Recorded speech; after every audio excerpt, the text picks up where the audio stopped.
Paul talks about this in Romans, like we are creatures of worship. Are we going to worship the created, or are we going to worship the creator and the creator that's in one another as we mediate grace to one another? We got to have healthy connections, Jeff. We got to have solid relationships, Jeff, that are not based on how good we are as ministers in these digital spaces, but who we are. Welcome to the Church Digital Podcast. Through this podcast, we'll talk about the technological innovations within the church. But more than tech for tech itself, we'll address deeper questions. Is disciple making possible digitally? How should we approach the digital mission field? Can a biblically grounded church operate in digital space? Oh, and where does the Metaverse fit into all this? Whether you're a big or small church, an established church, or a startup church plant, the Church Digital's goal is to help churches like yours learn to be a multiplying church, digitally and physically. Our heart, that churches like yours would discover a newfound focus on disciple making that will revolutionize your church. And now, here's your host, Jeff Reed. All right, hey, you've got the Church Digital Podcast. Once again, it's Jeff here, excited to join you for this special, let's call it the special episode, special edition of the Church Digital Podcast. That's right. If you've got little kids at home, you may want to consider not let them listen to this podcast. We may be touching on some PG-13 issues within this episode, and I don't want to get hate mail. As a matter of fact, if you really want to send hate mail, go ahead and send it to Chesley at thechurch.digital. That'll be awesome. Chesley's one of the co-founders of Digital Church Network, if you don't know Chesley. And he's a good friend with today's guest. And so, listen, I'm excited about this podcast. I think it's something worth acknowledging. And even here with the Church Digital, and Digital Church Network, we're really going to be touching over the next couple months on some sensitive subjects of digital ministry. And because there's challenges to this, and rather than ignoring the challenges, let's just address it right up front. And so let me introduce to the conversation here, Chris Caputo. Chris is spiritual director for Digital Church Network. He runs Hesed Discipleship Network and a number of things, and really, once again, a spiritual director for an organization, as well as, almost a spiritual mentor for me, helping me manage, work through like the intricacies and the hang up and the issues of Jeff Reed. Like, it's been awesome to have Chris on the team. So, hey, Chris, just maybe as an opening here, before we get into the meat of this conversation, tell us a little bit about Hesed, kind of what you're doing, what that looks like, and where people can connect to Hesed. Yeah, thanks, Jeff. So glad to be here today. Hesed Discipleship Network is designed to help create emotionally healthy communities. And who doesn't want that, especially today, in today's internet world and the world that we live in with church life, regular life, everything in between. So HesedDiscipleshipNetwork.com, what we do is we have a disciple-making operating system where we train people, coach them, equip them, train them. We have hours of content if you want to go through that. We have live coaching experiences. And what we do is we invite you into our campfire, into our ecosystem to learn how we do it. We actually show you how to do it from a digital space. How do we bring that to a physical and or digital space so that you can learn to grow in emotional health? And what we say is it takes just a few months to create a culture of emotional health. That doesn't mean you may necessarily will be fully emotionally healthy in a short amount of time, but your culture will help you grow up into those things. So we give you the minimum viable skill set that you'll need with as much encouragement and coaching and prayer as we can give you. So there's a little 2-minute speech there on that, Jeff. I'll turn that over back to you now as we continue our conversation. That's great. And I can tell you, like, even just organizationally, some of the stuff that I've done with them, like that 3 months of culture, that may seem like forever. And it may sound like it's super fast, but when you're going through that process and just working through it and understanding it, it's such a beautiful thing on the flip side. I don't know if we're technically on the flip side, but I feel closer to the finish line than maybe I did when we were getting started there and banging our heads against the wall repeatedly. And so definitely love what Chris is doing. But let me set the stage here with the conversation that we want to have today. just over the course of the past couple months, I have really been digging into, and through Digital Church Network, through the Church Digital, the mental health and some of the mental health challenges and implications centered around digital ministry. And I'm talking like established churches that are doing digital ministry. I'm talking digital church planners. I'm talking Metaverse. Like it seems to be wherever I go, whoever I'm talking with that are on these front lines, it seems like we're having more and more conversations centered around either the mental health implications, the challenges people are facing, what this means long term, the health and viability of digital and metaverse churches, the challenges of that operating in the dark spaces like metaverse and like social media is. And it was funny for a season, I just kind of swept it under the rug. Let's not address it. Let's just keep focusing on what's in front of us. And long story short, several things happened in my life that I was like, we can no longer really ignore this. We have to address it. And honestly, and I don't mean this egotistically, I don't know who is going to address it, if not the Church Digital and Digital Church Network. So it's like, hey guys, we're going to grab this full steam ahead. And I've loved having some conversations with Chris, talking about and others. Mindy Caliguire, who's been a guest on this podcast several times. Adrian Feldman, having conversations with her on it, but really starting to address the soul care aspects of us as individuals, starting to address maybe training. How do we train people? How do we, as Digital Church Network, how do we train the people that are doing digital ministry? How can we equip them to address going into these dark places? Like what are they missing? What are they lacking in their training? And even starting to get into, this has been a fun challenge lately, starting to talk with recovery organizations and recovery material. And many well-known organizations have been hesitant to walk into the metaverse and digital spaces with their recovery. Like so much so that it's been, really a challenge and a frustration, as I've seen such a need in working with so many churches that have a need for recovery. They see people that need recovery from, the addiction lifestyles or the things that people are facing in virtual reality and within the other metaverse technologies. But it all kind of culminated here because Chris and I have been working on some things and some others. We're starting to build out some teams and draw attentions and try to really solve this problem if it can be solved. And then Chris, it was funny, church Sunday, Chris forwards me this article. And it's literally, it's like the title in big headlines is like internet addiction. And it's like, this is what we need to talk about. And I was like, oh my gosh, this article is beautiful. And so literally in church, I'm like scrolling through my phone, when I should be focusing on technology. The worship coordinator actually came over to me because I was late firing a lighting cue, and I apologized. And I may have cussed underneath my breath because Chris distracted me in my moment of focus. I own my responsibility. I'm sorry. But as I'm looking at these internet addictions, like I'm going to be honest here, like a lot of this stuff, the majority of this stuff is I'm probably guilty of sometime in my life. And so would love to maybe just start to unpack here just for awareness. Hey guys, and gals, this internet, this realm that we're working on for kingdom purposes has the potential to damage us. And we need to be aware of that. I don't think that it's stay away from that space. I think we have to go in. But if nothing, I think that there's a self-awareness of that, which is really what I wanted to talk about. And we're going to hit a pain point. Well, let me ask this right up the top. Chris, just overview as you're looking at this article, maybe even the challenge that we have to address a lot of these, the mental health challenges centered around digital and metaverse ministry. Man, do you have any thoughts just right off the top on this? Yeah, Jeff, thanks. First of all, I want to say thank you for watching this. This may not be easy, some of the stuff we're going to share, but it is important.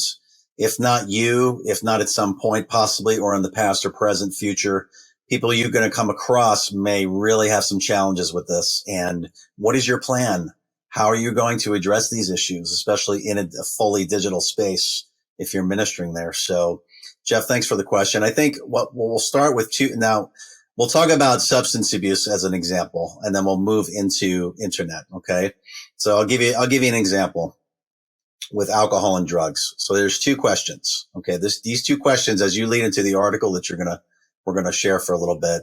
I'll start here and then I'll throw it back to you. Number one, this is how you know, if you're to keep this really simple, can someone who is an alcoholic or not an alcoholic or a drug addict to diagnose themselves, can you safely predict the amount of drinks? Let's say it's drinking, right? Can you absolutely predict how many drinks you're going to have once you have the first drink? Okay. So let's translate that into internet. Can you safely predict the amount of time you spend online the minute you click on? Okay. Now, here's the second. I know. Then the frowns might come in on that. That's okay. Here's the second question, even more important than that one. Okay. Can you also control your thought life when you're not drinking, thinking about the next drink? So when you're sober, right? How is your thought life when you're thinking about the next drink? Is it like, I can't wait, or you're thinking, I can't think about this anymore, or stop thinking about it? So if you're trying to control something in your mind, it's already out of control. Versus, are you at ease with the thoughts about drinking? Now with internet, let me rephrase the question this way. Can you control your thought life when you're offline and be at ease, not knowing when the next time you're going to be back online? Or can you take it or leave it? Or are you not at ease with those thoughts? All right. So I'm going to set the table with that, Jeff. Those are the two. So once you click on, can you control brain wise how much time and predict safely? I could just step away after an hour, or I'm going to spend 2 hours online today and walk away and do my work. And then secondly, when you're offline, how's your thought life? Are you always trying to manage your thoughts around that? So that's kind of the appetizer as we lead into this addiction conversation. Yeah, we're less than 10 minutes into the conversation and my head already exploded. So what you're telling me is I don't need to control. What you're telling me right now is to effectively recover and overcome addiction is to stop fighting the addiction. Like, I don't want to nuance that, but. Well, are you at ease with it? You're in dis-ease. It's a disease. It's an addiction when you're not at ease. So here's what we're going to do. We're going to go through this conversation. We're going to talk through the 5 and we're going to unpack some things. But so here's what I'm doing. I'm looking at this article. We'll put it in the show notes. It's from, it's literally addictioncenter.com, 5 types of internet addiction. And so right off the bat, once again, parents, you may want to pause it if your little kids are around, because right off the top is a very sensitive subject. Cybersex addiction. It's obviously one of the more self-explanatory: adult websites, sexual fantasy, adult chat rooms, webcam services. Don't even get me started on VR chat and a lot of the opportunities for cybersex in virtual reality and the metaverse. Like the reality of cybersex and that addiction is it's a reality. It's the world that we live in, and sex sells. It's funny. I've actually had somebody tell me that that a technology is going to succeed when pornography pervades it. Like, the ability for pornography to intersect itself into any technology basically validates that technology is going to make it. If porn is not invading it, then that tech is actually questionable whether it's going to survive. We can talk about examples there later. But addressing this up front, that there's susceptibility. There's like, okay, so Chris, you're talking about, I was thinking control. You're thinking, how do we wrestle with, hey, you know what? Like, this is out there. This is a challenge to us. I need to protect myself from getting exposed or getting pulled into, like, how do we do ministry in spaces where cybersex is really the challenge that it is? Yeah, it's a great question, Jeff. So let me give you an overarching foundational concept. Okay. Wherever there's low joy environments, what that means is when you don't have that feeling that someone's glad to be with you, and you have to artificially stimulate that feeling of joy of artificially. This is the breeding ground by which, having faces that are not glad to be with us, sets up the stage for heavy internet use and addictions to emerge. All right. So another way of saying that is that there's a phrase called beeps: behaviors, experiences, events, people, and substances. Okay. We use those things, those beeps, to medicate ourselves to regulate our emotions. So what does that mean? Whenever we're too excited and amped up, we do one of those beeps to calm ourselves down. Or if we're too low in the dumps and we have very low joy, very low peace, we use these beeps to bring ourselves up. Where the design, God's design, is facial expressions, connections, relationships. Okay. God and one another being glad to be with each other. That is the thing that's supposed to fire off the correct chemicals in the brain to make us learn how to regulate ourselves through relationships. If you're a mother right now watching this, when your baby starts crying and they don't want the bottle, it's your face and your tone of voice that calms them down.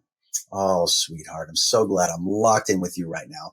I just love you so much. And the baby just, Or if the baby's got those eyes, they can't talk yet, but they're looking for joy. They're like, I just want to lock in with somebody. They can't talk yet, right, Jeff? It's faces.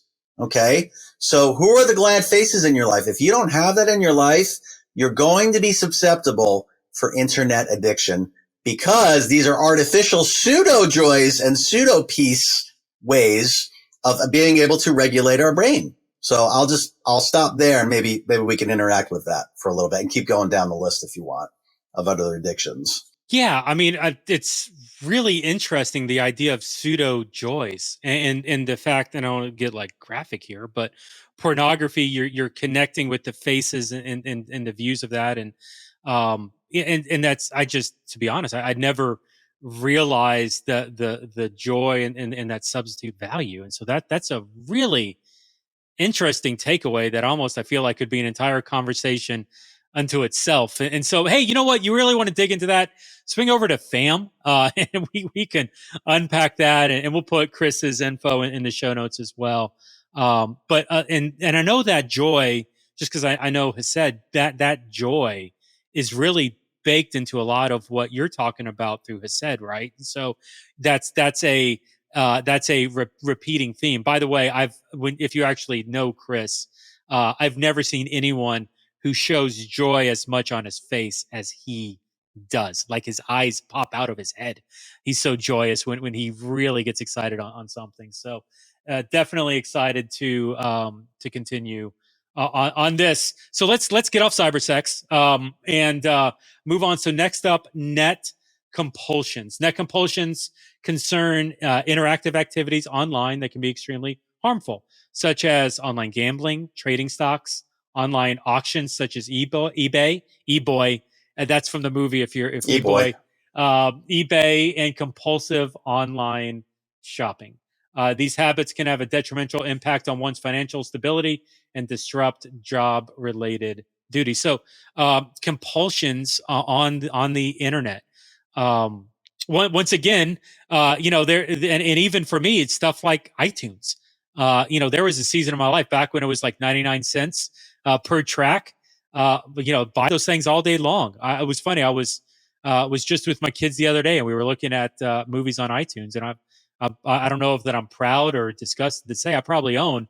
Actually, I own exactly 333 iTunes movies at this moment, and several different online services. And so even as and once again, I'm just moment of transparency here. I'm looking at myself, and I'm like, man, maybe in this desire to be a net savvy person, at what point is too far? At what point, Chris, am I taking this and it's becoming a not a joy, not a hobby, but a compulsion, and something that I have to be sensitive to? I don't know. What are you thinking at that? Yeah. So this gentleman, Dr. Keith Beard, looks like in 2005, he published an article when this was a new thing, a new trend of internet, called internet use disorder. He says he reads 8 questions. He says, number 1, are you preoccupied with the internet? You think about previous online activity, or you anticipate the next online session. All right. That's box 1. Box 2, you need to use the internet with increasing amounts of time in order to achieve satisfaction. Number 3, have you made successful efforts to control, cut back, or stop your internet use? Number 4, you've stayed online longer than you originally intended. Number 5, you're restless, moody, depressed, or irritable when attempting to cut down or stop internet use. Number 6, You've jeopardized or risked the loss of significant relationship, job, or educational opportunities because of the internet. Number 7, you've lied to family members, therapists, or others to conceal the extent of involvement with the internet. Or number 8, you use the internet as a way of escaping from problems or relieving of a dysphoric mood, feelings of hopelessness, anxiety, guilt, or depression. So basically, Jeff, when you find that first high, just like with anything else, the brain is wired that way to go find pleasure. And that's not a bad thing necessarily. But once you taste it, you got to try and keep trying to catch that same high. The problem is with anything else besides Jesus and relationships with one another that are not codependently based, it becomes addictive because we want to try and catch that first initial high. Okay. And if we do it outside of a context of true relationship, it becomes a pseudo joy, pseudo beep. It's counterfeit. It is what's called a beep that I went over before. So, did that help? Did that answer that question? I think we've covered that by asking those questions. Totally, but there's a challenge here of, I mean, it's 2022. I don't know about you, but like I went to a grocery store for the first time in 2 years because at this point I buy all my groceries through Instacart. I don't actually, between Instacart and Amazon.com, I really don't know the last time that I've like bought something from a physical store, like maybe a hardware store to buy a nail, but like it's been very, because I've evolved into this digital life. Now, is that how can I coexist if I am sensitive, if I'm realizing, hey, I may have an issue, but at this point, everything leads towards Amazon anyway. So, like, am I forced to go all the way back to like physical? How do I have my cake and eat it too? Like, how do I take the drink of alcohol, realizing that I have to put it down and not get addicted to drinking it? Like, is cold turkey the way to kind of overcome some of this? That's a great question, Jeff. I think we're really going to have to take this step by step. I don't want anyone getting overwhelmed or beating yourself up or anything like that. Think of it also, if you're watching this, we also could have ministry addiction. So that's like similar but different. The thought of like you being someone who helps people, there's something that goes off in the brain that feels so good. It's so pleasurable when people look at you and they go, you're awesome. And that's a good thing. The thing is you have to go home, right? And you have to leave the office behind, and and then you have to like clock out and go back home to your family, to like the real world almost. And your identity is not about you being a minister. I want you to hear me on this. Okay. And if that gives you pleasure, that's fantastic. But you know what? It's about having those relationships in your life where you belong, you're seen, you're heard and understood simply for who you are. Whether you're doing that action or not, you are loved in every single place for just the way you are. Okay. We long for belonging, Jeff. But here's the thing. When we come to internet stuff, this thing can also be equally as addicting. It could be a real rush to kind of go into the metaverse and kind of have all these amazing experiences. And at the end of the day, it's only a 2-sensory experience, right? Sight and sound, to really we got to have 5 sensory belonging, 5 sensory attachment, 5 sensory experiences as well that will balance out the brain so we don't get hook, line, and sinkered into this. Okay. Because if we're only 2 senses, that's not enough. We're designed to have 5. So until this digital experiences gives me all 5, I'm still going to lean into make sure how your physical life is going. How's your on the ground friendships going? How is your family life on the ground? Because that's the most important. That is the most important, Jeff. And sometimes if some of those areas are not working out too well, we can kind of dive into this because we have an identity in that. That's where it becomes addictive and a problem. So I'll take a pause right there. No, really good with that. Thank you. All right, moving on to number 3 here. Number 3, we've got cyber or online relationship addiction. Reading from the article, cyber or online relationship addicts are deeply involved with finding and maintaining relationships online, often forgetting and neglecting real-life family and friends. Typically, online relationships are formed in chat rooms or different social networking sites, but can occur anywhere one can interact with people online. Often people who pursue online relationships do so while concealing their real identity and appearance. This modern phenomena led to the creation of the term catfish. Okay, so catfish is the extreme version of this. But to be honest, when I'm talking about, an addiction to finding relationships online, I mean, shoot, that's what we tell people to do in digital ministry. Go and find relationships online and point that to Jesus. Um, where do we get into a level? I mean, obviously, don't catfish people. If you don't know what catfish is, Google it and figure it out. But if we don't want to catfish from it, but like, are there lines where, man, we're too far gone into this?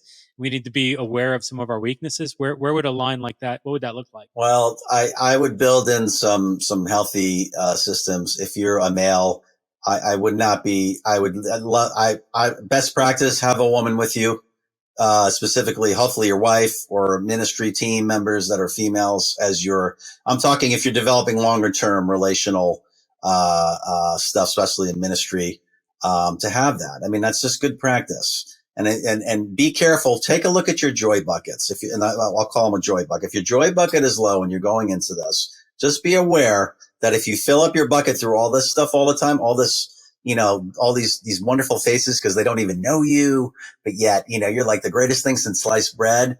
Make sure you have joy in other places that people know you.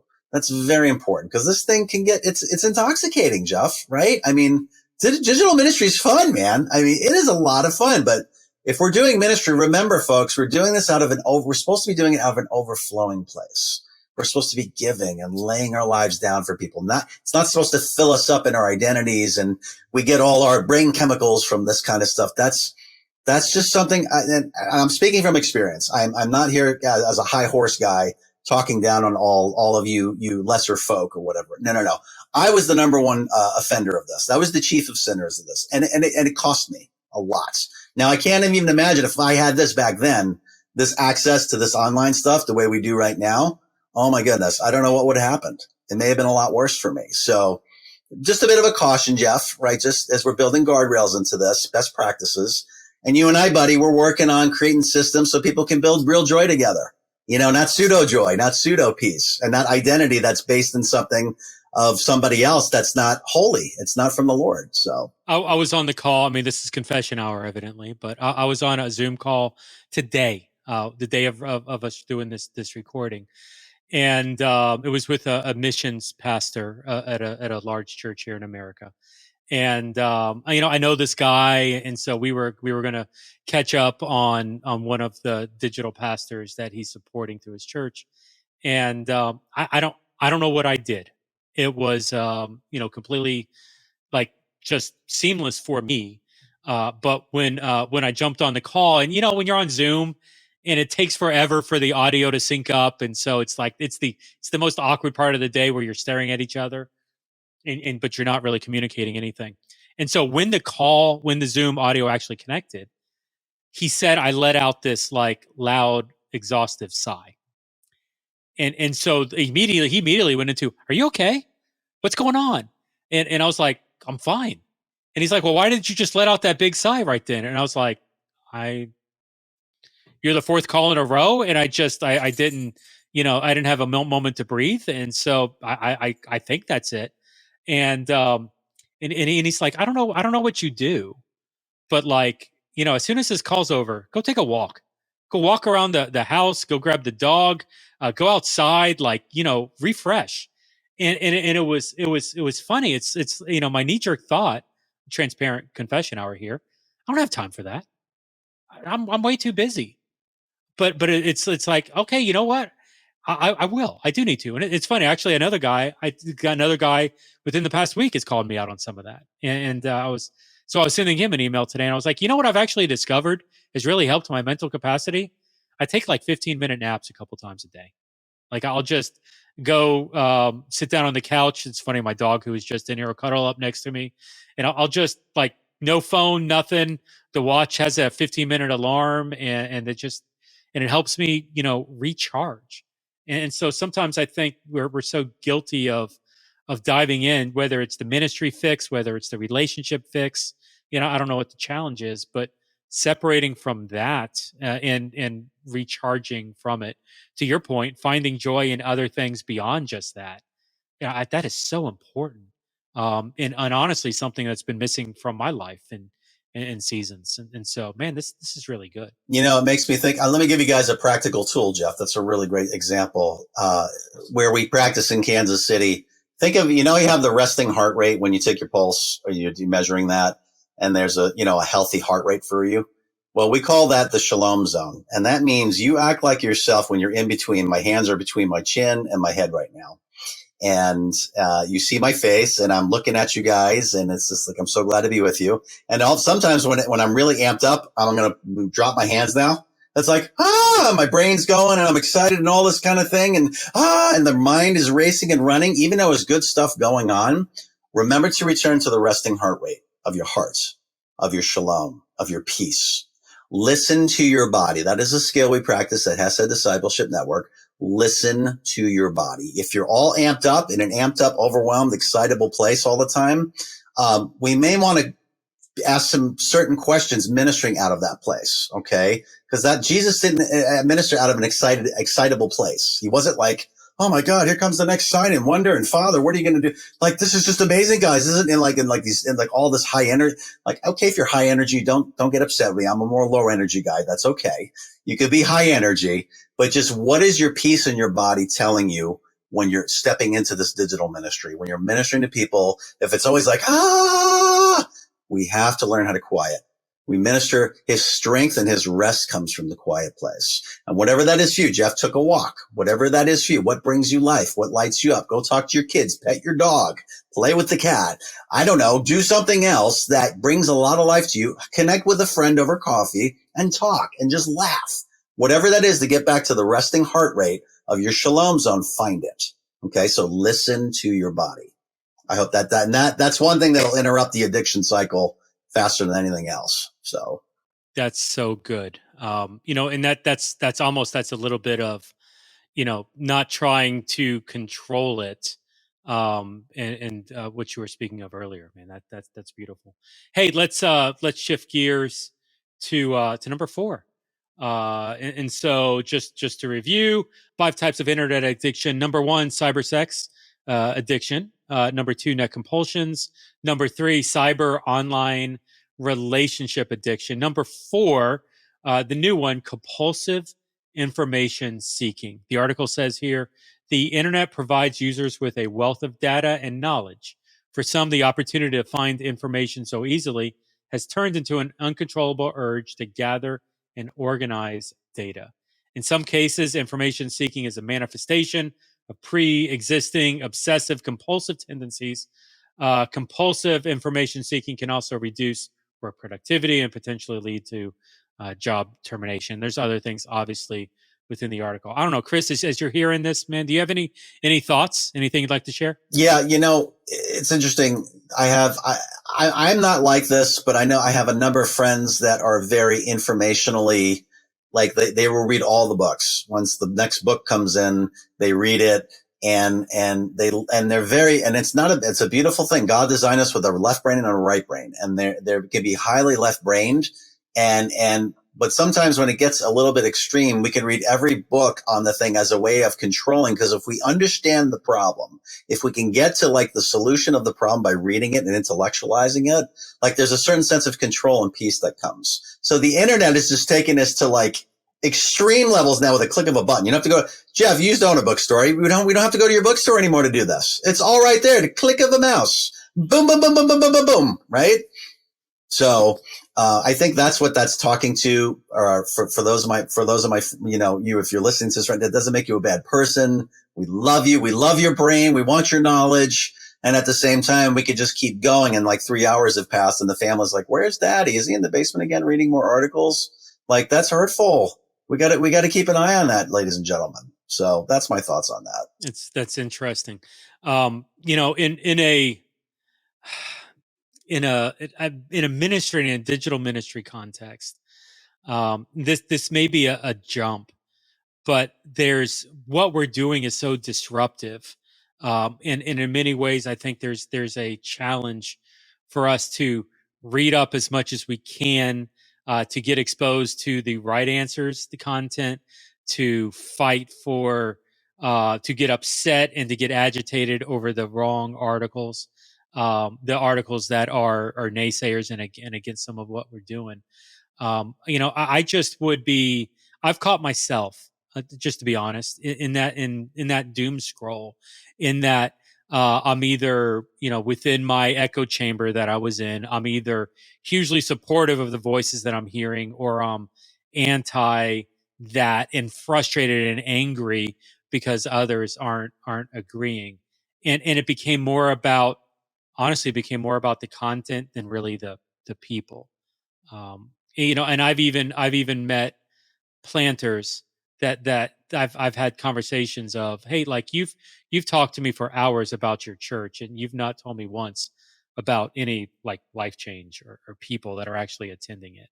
And so, even as we're wrestling with some of this, the information seeking, um, I would challenge us. Let's remember to keep the people first and foremost at heart here. And as we're doing the ministry, recognizing that, like I said, maybe that's a stretch from compulsive information seeking, but I know that very often as disruptors, you're trying to find people that agree with you, and to be honest, that's very hard to find in this space. So I would challenge you to realize that and keep it, and join the fam.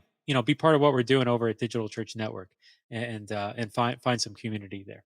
So anyway, all right, hey, let's move on to number 5. Number 5 here: computer or gaming addiction. Computer addiction, sometimes referred. Oh, what? We just lost a lot of our friends right now. No, just kidding. Go ahead, keep going. Because we got a lot of gaming pastors that are going. I'm not a gamer. No, but our friends are, right? I mean, there's a lot of guys and gals. Yeah. A lot of kids. How are we going to reach the kids? They're in the games, right? So, yeah, go ahead. Computer addiction, sometimes referred to as computer gaming addiction, involves online and offline activities that can be done with a computer. Hey, no kidding. As computers become more widely available, games such as oh my gosh, this is a dated article. It's going to get ugly right here. Yes, it is. Yeah. Games such as Solitaire, Tetris, and Minesweep were programmed into their system. Researchers quickly found that obsessive computer games playing was becoming a problem in certain areas.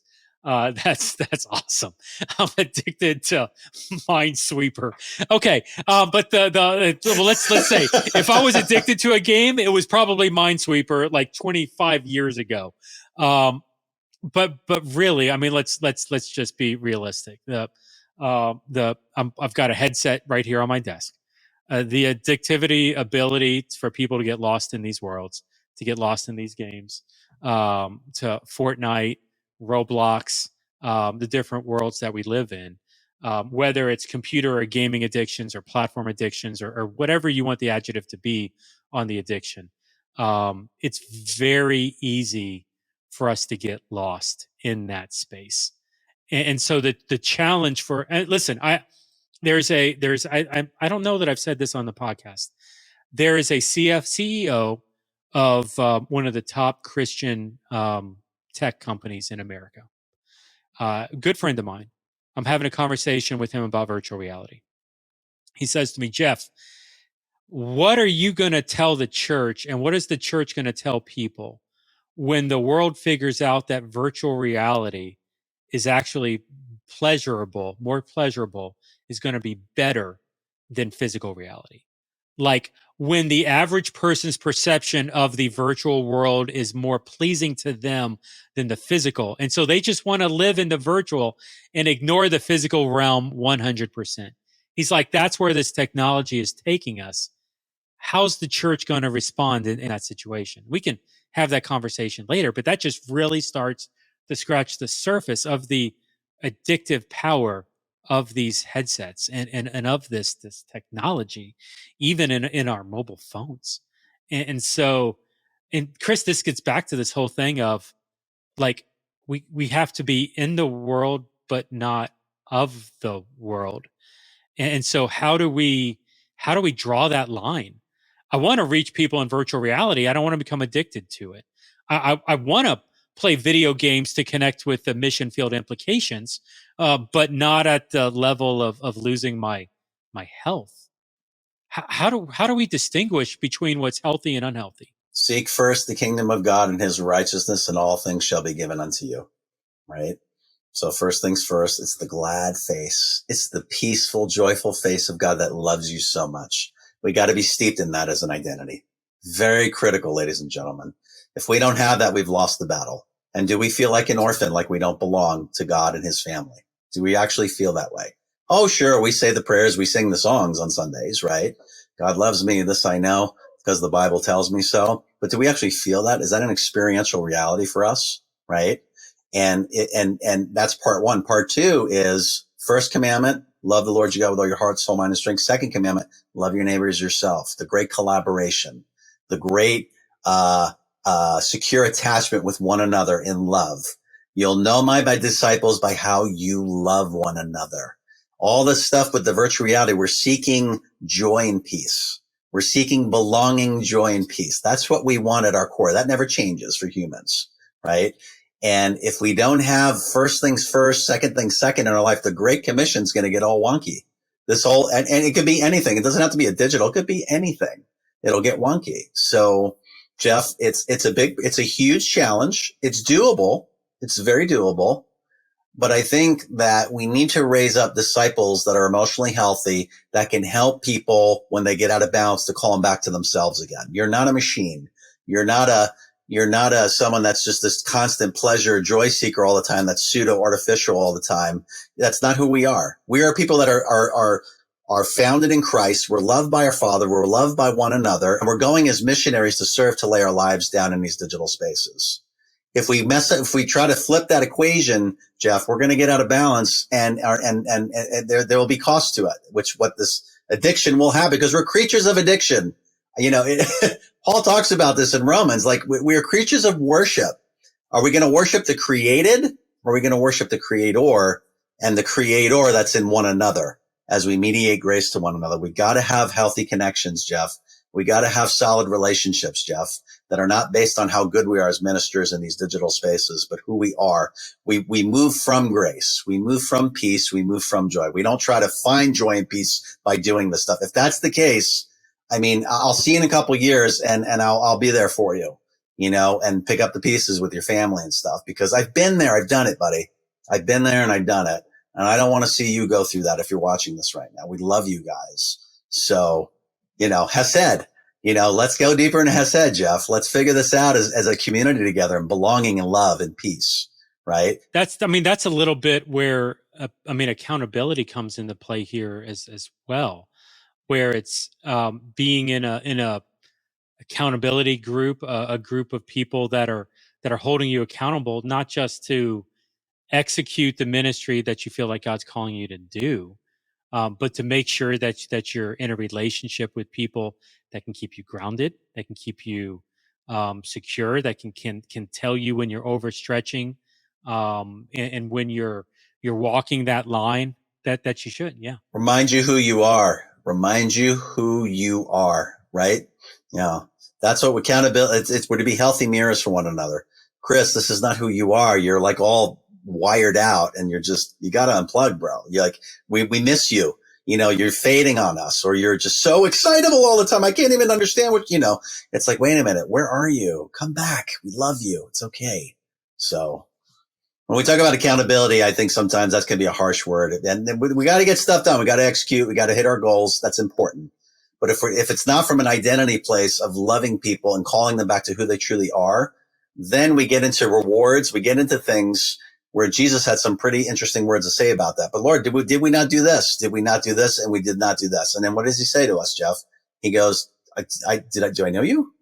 Did I even tell you to do some of this stuff? It's like, whoa, let that sink in a little bit, guys. And that's why we have friends that are close to us that can remind us when we get a little bit out of balance. I don't want perfection. We're not here for perfection. We're here for growth. We're here for shalom, reminding people who they are in their best selves in Christ. We may need to come up with a new word, because accountability has such a negative tone. Like accountability has when you hear accountability, you hear micromanagement. But that's not at all what this is. And so, I'm not saying we need to make up a word, but maybe like go on, a synonym or something, synonym.com, thesaurus.com, and try to find it, because like there's so much more than micromanagement that we need in this. You need somebody who's got your back. You need somebody who can be honest with you. You need somebody who can call your bluff. You need somebody who can tell you to go home. You need somebody who can take your phone away. Like, find those people in your lives. I know it's even when we're doing this recording, Digital Church Network tonight's launching 12 different digital networks where we're providing that level of accountability for I think probably close to 70 different planners or pastors that are doing digital ministry. And so it's our desire. And it's funny, like I say the word accountability and not realizing the negative, because it doesn't necessarily mean that to me, or at least I can see other perspectives. But it's funny, whenever I say accountability to a physical pastor or digital pastor at a physical church, like they scrunch up, like they get worried, like it's a negative, like I just slapped their hand, and literally it's like I don't mean that. You don't need another executive pastor. You have one. You don't need another person telling you what to do. You have that. You need somebody who's got your six, and can help you stay tapped into God when you get overloaded in those situations. And so would love to connect you with some networks to help you with that. Message me. I don't know where we're going to be with that by the time the streets, but would love to help people get connected into a group to find that accountability through DCN. Well, man, listen, that was the 5. And I'm probably guilty of 3 or 4 of them right off the bat. I'm not a gamer, so I'll let you come to your own conclusions there. But let's do this. What other what other implications? What are some other takeaways? Just as we were talking through this, what else is jumping out at you, Chris? I'll tell you this. I love digital ministry. I was born for this. I really am. I wish I had this 10 to 15 years ago with the ministry I was doing back then, because the Lord showed me it, but this had not existed at this point. Praise God, we're here now, and I'm sad for COVID. I'm grateful for COVID, and the opportunities are amazing. But I'm going to tell you something right now. It's the relationships that mean the most to me. I'm most excited about. Even being with you right now, I love this, Jeff. We're making a difference. We're talking to people, and I love you guys. But you know what? I love my relationship with you, Jeff, more than I love doing DCN with you, believe it or not. Like, I enjoy our friendship. That's Jesus doesn't need us to kind of he created the universe, ladies and gentlemen. I mean, he really needs us to go disciple, and like he has a thought and stuff happens. He wants to partner with us. He wants the relationship. So we need to be relationally grounded. We need to be relationally strong, especially in the digital space, because the temptations and the traps are many. That's where I'm thinking, Jeff. I'm also thinking, those that are in physical relationships where you have 5 sensory relationships with other people. Who are those people? How are those going? Always take a look at that. Always be your first ministry is your house and your good friends and those that are right around you. That's your first ministry. Okay. Because whatever we have there, we overflow and we bring into the digital space. Keep that in mind. What we do in the small places that nobody sees, it flows out into the open spaces. Okay. So let's steward the little things well. Let's steward the things that are actually not 2D screens, but 3-dimensional, 4-dimensional right now in front of us. Let's do that really well too, because then we're going to have an overflowing life and know when to unplug, take the earphones out, go take a walk, Jeff, go enjoy your dog. That's like, I hear that gets upset. He or she, I don't even know if it's a he or she, wants your attention. Pet the dog, man. The dog loves you. Dog knows love. Probably most of us can do it better than most humans can. So I'm joking, but it's a serious, sober subject. And I'm glad that I hope this was helpful, Jeff, for people watching this today, that this is not a heavy handed thing or everyone's got an addiction, but you know what? We all have addictive tendencies. You got to keep an eye on them.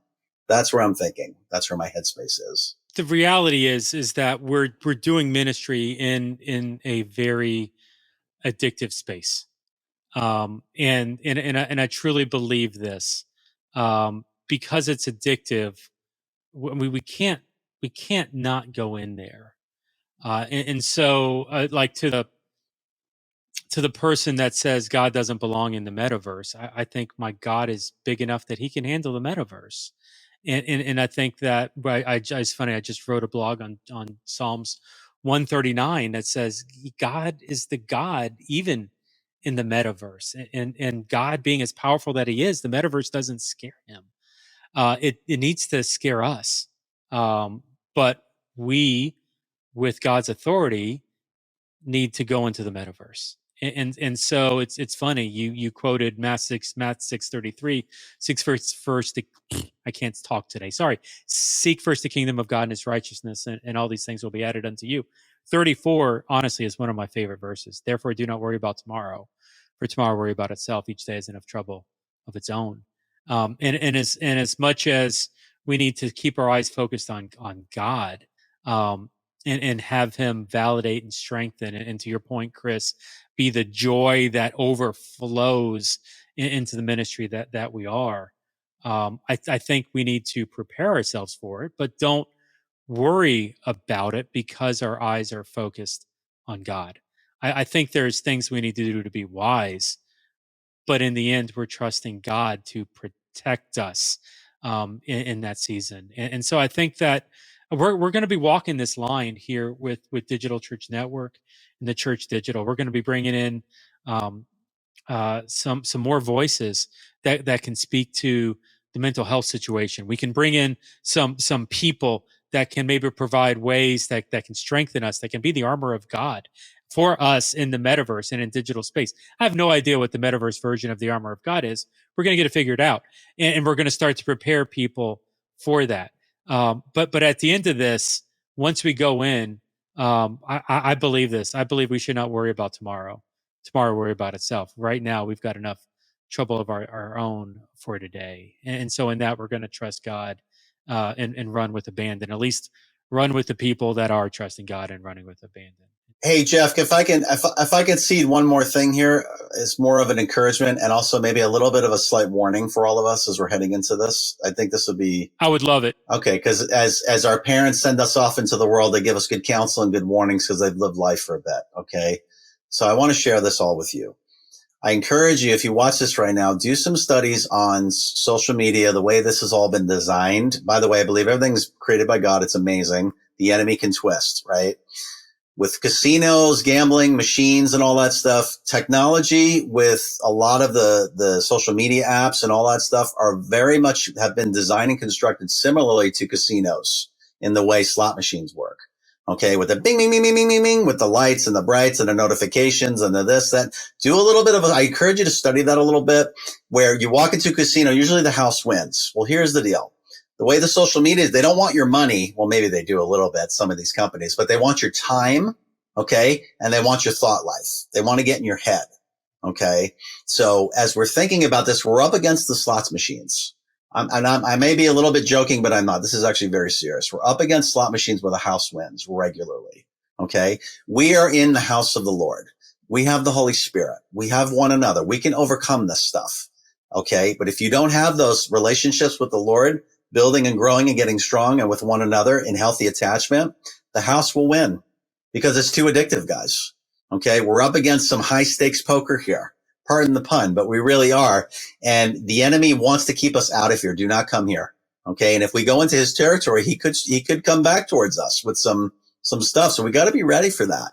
We really got to be ready. We're not going to send you off into battle without forewarned is forearmed. So do a study on slot machines, casinos, and social media. I encourage you to Google that, look at it, and just be like, interesting. What's my strategy going to be? Because a part of my heart, ladies and gentlemen, is to expose the plans of the enemy so that we are forewarned. Okay, so we know we're not taken off guard because he's a roaring lion looking to devour. We don't want that. We don't want anybody devoured in the DCN family. We want none of that. Okay, and here's my encouragement, Jeff. We're going to get through this. We're going to do it together with glad faces, with joy and peace. We're going to make a difference. We're going to reach the most people that have ever been reached upon earth because they have a watch or they have a machine where we can reach the gospel that has never been done before. We're about to step into the greatest time of the Great Commission ever in history. So be excited, be encouraged. Love that. I'll be honest, I didn't see casinos and gambling and slot machines coming into the conversation today. So if anybody had that on their bingo card, congratulations, you won. I did not. So very, very cool. Where'd you get? We'll ask offline, but where did you get that? I just never occurred to me to go in that direction. But hey, listen, that a couple of years ago, I've heard about with Facebook and stuff. They actually asked they got consulted and they asked how do we do this. So anyway, there's a story behind it. But interesting. I'll turn it back to you, brother. We'll move on from the casinos from here. Yeah. Well, maybe we need to do an episode on that. How to turn our digital churches. What can the digital church learn from a casino? Right now, somebody somewhere shooting me an angry glare right as we're talking. So cool. We're not going to do that. But we did talk about cyber sex in this episode. So come on, it's like no holds barred. It's just anything goes right now.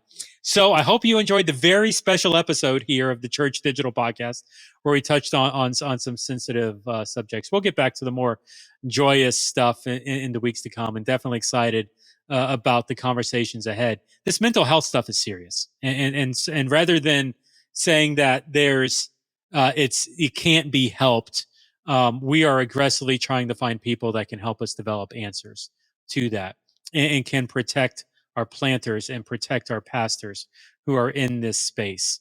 And so that is the heart of what we are doing and where we want to go. And so thank you for being on that journey with us. But hey, we're going to land the plane. This has been beautiful. Chris, as we're wrapping up today, anything else you want to add? No, man, I love you, brother. I'm honored to be walking with you as a friend in this, and let's keep going. Let's do it. Definitely. Check out Hesed Discipleship. No, it's not. What's it? Hesed Discipleship Network.com. HESED. We'll put the link in the show notes. You can definitely head over there. Chris is doing some phenomenal stuff towards really helping teams find joy, churches, staffs, individuals find that joy. And so jump in a cohort and work with him. And you're going to see his fingers all over DCN in the coming months and years as we start to really try to create that culture. That culture may take a little longer than 3 months. Maybe he can pull it in 3 months, but we'll certainly see where we get with that. But definitely excited. Chris, thank you for being on the journey with us. We're going to land the plane. So for Chris, for Jeff, this has been the Church Digital Podcast. Thanks for jumping on the show here. We'll see you at the next episode. You all have a good day.